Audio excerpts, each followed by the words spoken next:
علیکم ورحمۃ اللہ وبرکاتہ۔ نحمدہ و نصلی علی رسولہ الکریم، اما بعد۔ معزز حاضرین،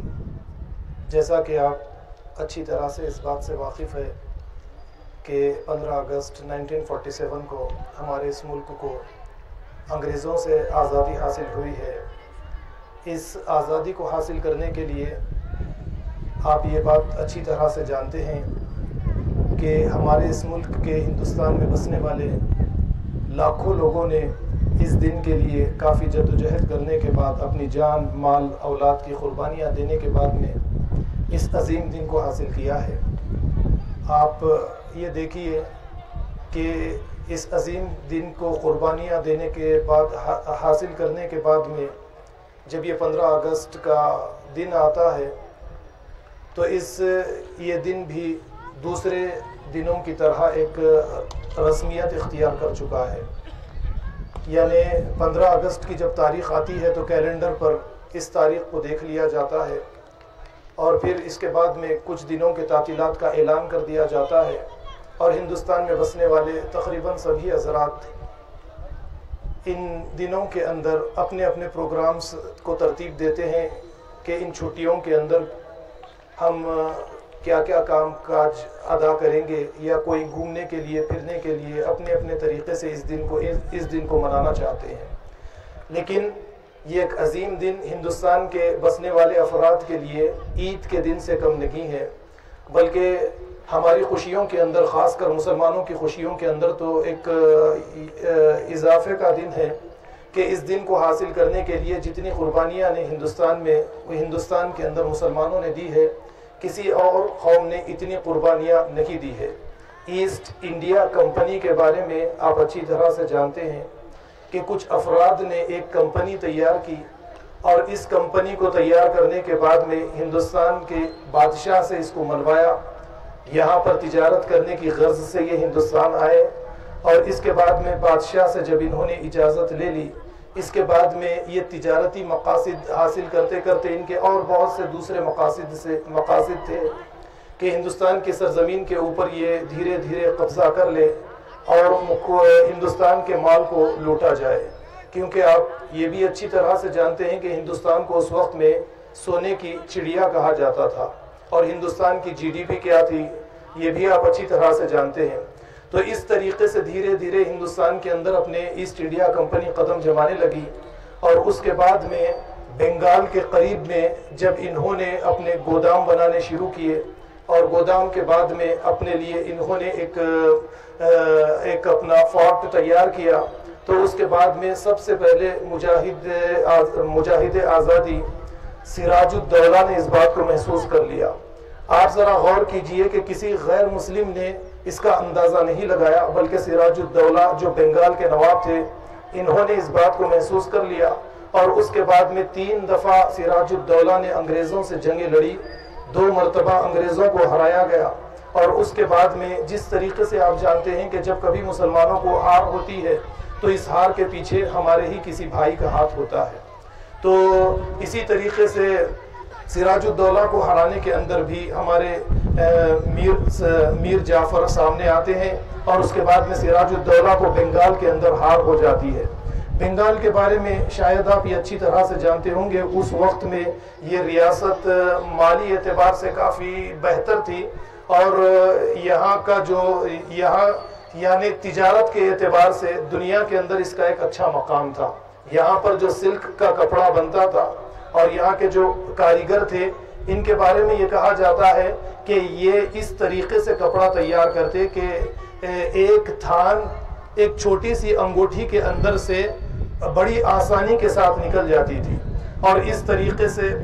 یعنی تجارت کے اعتبار سے یہ ایک اچھی خاصی ریاست تھی۔ انگریزوں نے اس چیز کو دیکھا، اور اس کے بعد میں ایک ایسا کام بنگال کے اندر انہوں نے شروع کیا کہ جو کوئی یعنی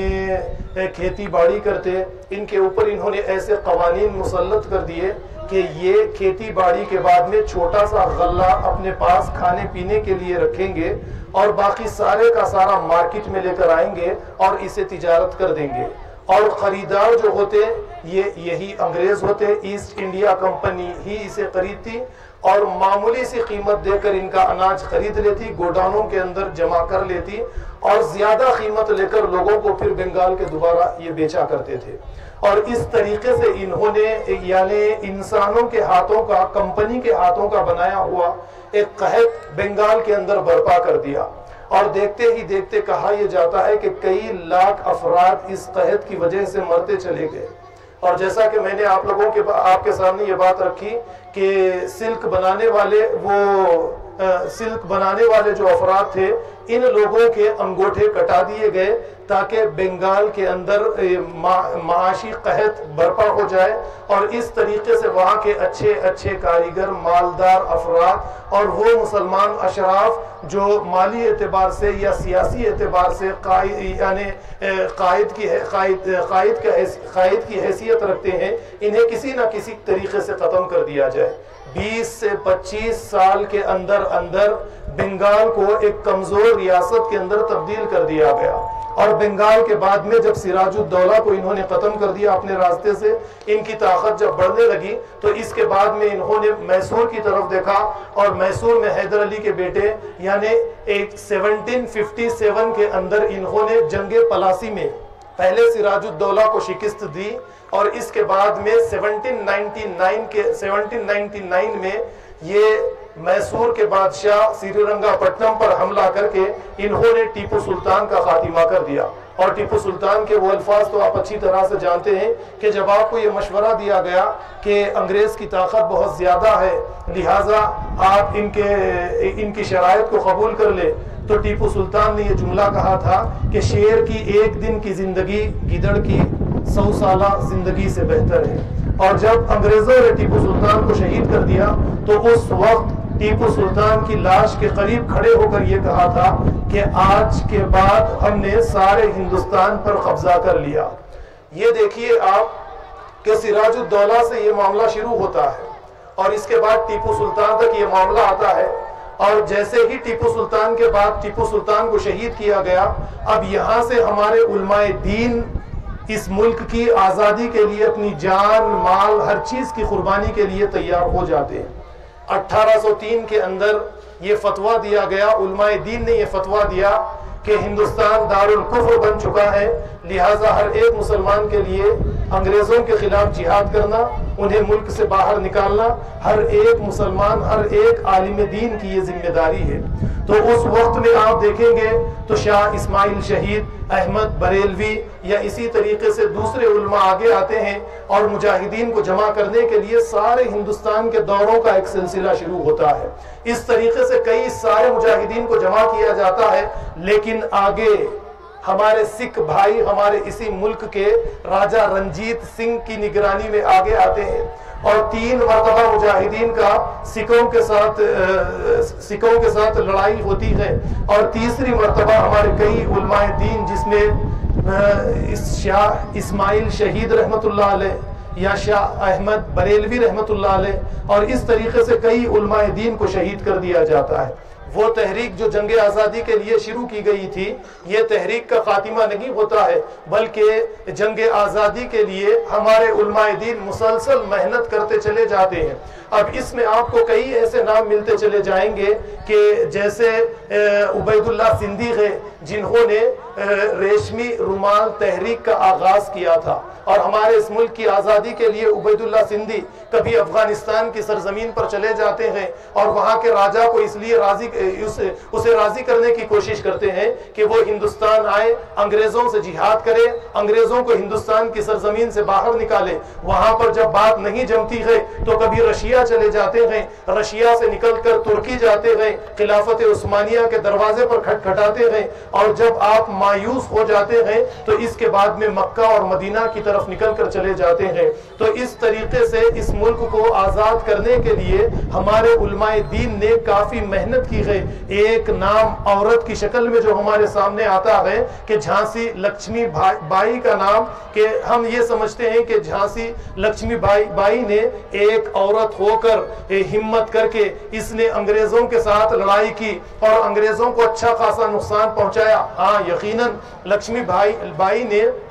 انگریزوں کے ساتھ لڑائی کی ہے ہمارے اس ملک کے لیے۔ اسی طریقے سے ایک خاتون ہے جس کا نام ہم نہیں جانتے، جسے بیگم حضرت محل کہا جاتا ہے، اس عورت نے بھی 18 مہینے انگریزوں سے لڑائی کی ہے، اور 3 یا 4 مرتبہ اس نے جنگیں لڑی، 3-4 مرتبہ شکست دینے کے بعد میں آخر وقی ہوتا ہے کہ اپنے جب غداری کرتے ہیں تو یہ بھی جنگ ہار جاتی ہے اور ہجرت کر کے نیپال چلی جاتی ہے۔ جس طریقے سے بہادر شاہ ظفر کو رنگون کی طرف روانہ کر دیا گیا، اس عورت کو بھی اپنے ملک کو چھوڑنا پڑتا ہے اس جرم میں کہ اس نے آزادی کے لیے جنگ کا آغاز کیا، اس نے آزادی کی جنگ لڑی۔ اس طریقے سے 1803 کے بعد سے لے کر آپ دیکھیں گے تو آپ کے سامنے ایک اور کردار منگل پانڈے کی شکل میں آتا ہے۔ آپ اچھی طرح سے جانتے ہیں کہ انگریز زیادہ تر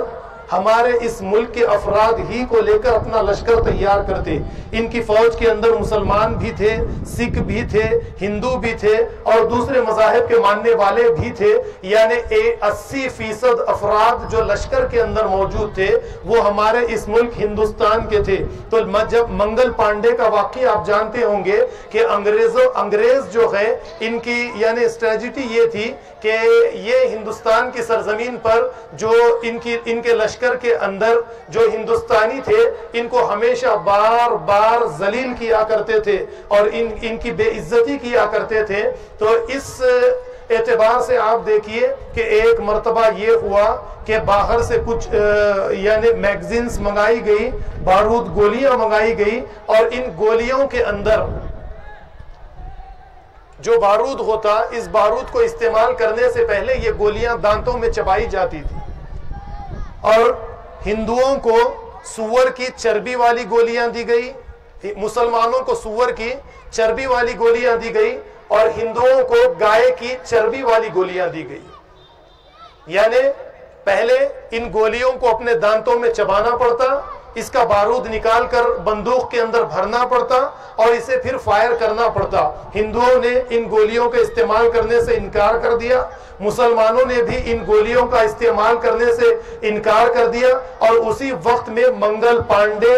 ایک انگریز آفیسر کو فائر کر کے مار دیتا ہے، اور پھر اس کے بعد میں اس بات کا حکم دیا جاتا ہے کہ منگل پانڈے کو گرفتار کیا جائے۔ تو مسلم یعنی ہندوستانی افواج کے افراد انکار کر دیتے ہیں اور بغاوت کر دیتے ہیں۔ اس موقع پر منگل پانڈے کو گرفتار کیا جاتا ہے، اسے پھانسی پر لٹکایا جاتا ہے، اور جنہوں نے بغاوت کی وہ تمام کے تمام فوجیوں کو توپوں کے سامنے لگا کر اڑا دیا جاتا ہے۔ بس اس کے بعد میں آزادی کی ایک چنگاری بھڑک جاتی ہے۔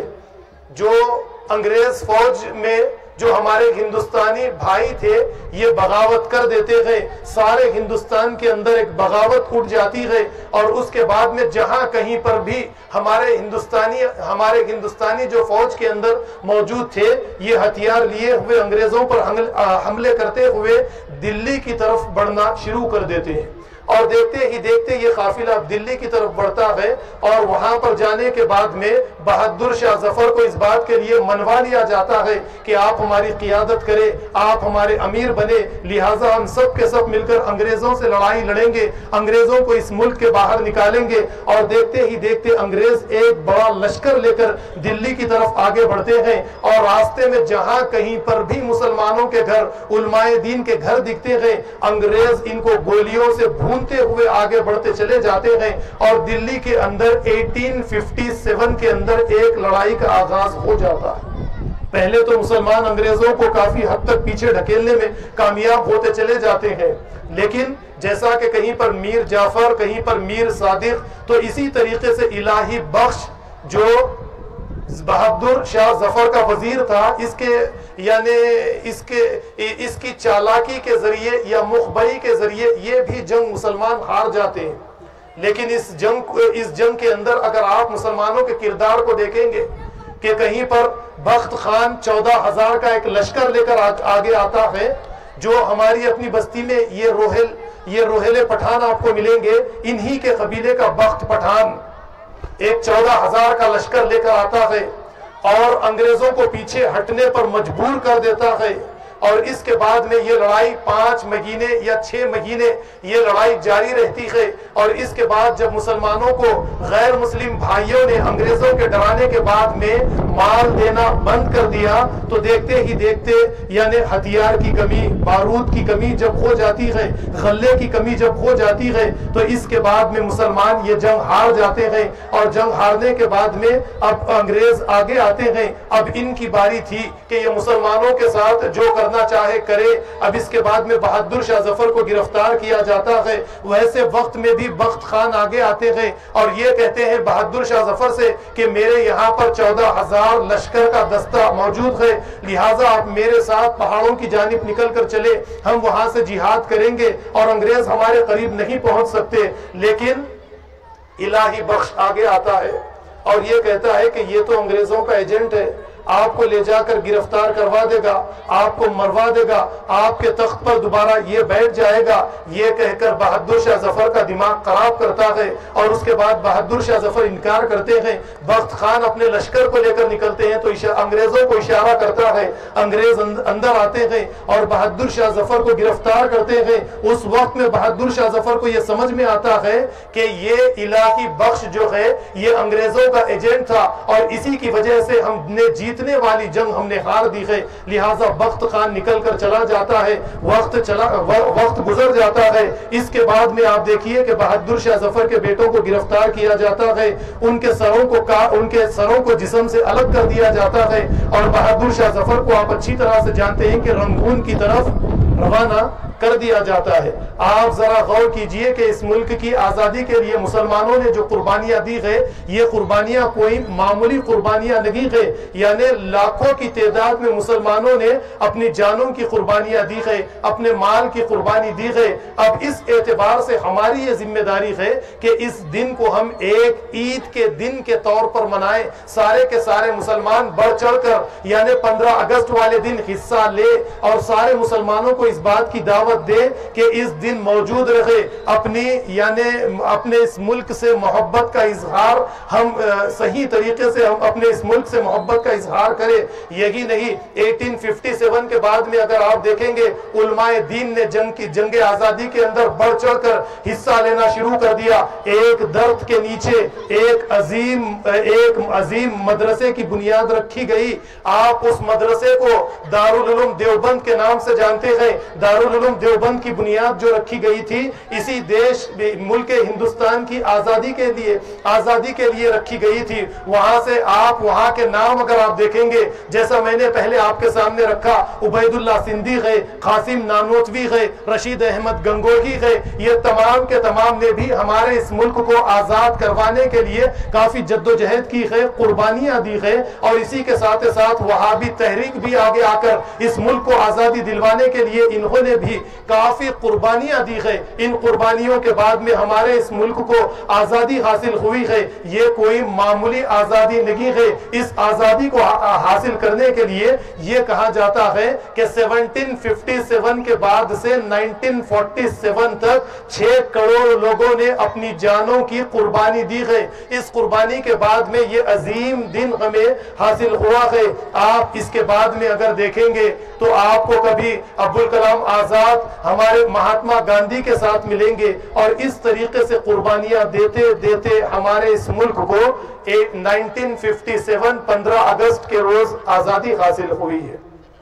تو میری برادران وطن سے خاص کر مسلمانوں سے اس بات کی گزارش ہے کہ جیسے قرآن کریم کہتا ہے ان اللہ لا یغیر ما بقوم حتی یغیر ما بانفسہم، کہ اللہ تعالیٰ کسی قوم کی حالت کو اس وقت تک تبدیل نہیں کرتے جب تک کہ قوم خود اپنی حالت کو نہیں بدلتی۔ ہمیں اپنی حالت کو بدلنا پڑے گا اور اس بات کا اظہار جوش و خروش کے ساتھ کرنا پڑے گا کہ ہم اپنے اس ملک سے بے انتہا محبت کرتے ہیں، اور اس دیش کی آزادی کے لیے جتنی قربانیاں مسلمانوں نے دی ہے اس سے زیادہ قربانیاں کسی اور نے اس ملک کو آزاد کروانے کے لیے نہیں دی ہے۔ تو ہمارے اسلاف کی قربانیوں کو، ہمارے آبا و اجداد کی قربانیوں کو ہمیں یاد رکھنا چاہیے۔ میں اپنی باتوں کو یہیں پر ختم کرتے ہوئے آپ لوگوں سے اسی بات کی دوبارہ گزارش کروں گا کہ آنے والے سال بھی ہم اسی طریقے سے اس دن کو یہیں پر اسی میدان کے اندر منائیں گے۔ اور آپ لوگوں سے میری یہی گزارش ہے کہ اس عظیم اجتماع کے اندر آپ بڑھ چڑھ کر حصہ لیں. وآخر دعوانا الحمدللہ رب العالمین. والسلام علیکم ورحمۃ اللہ وبرکاتہ.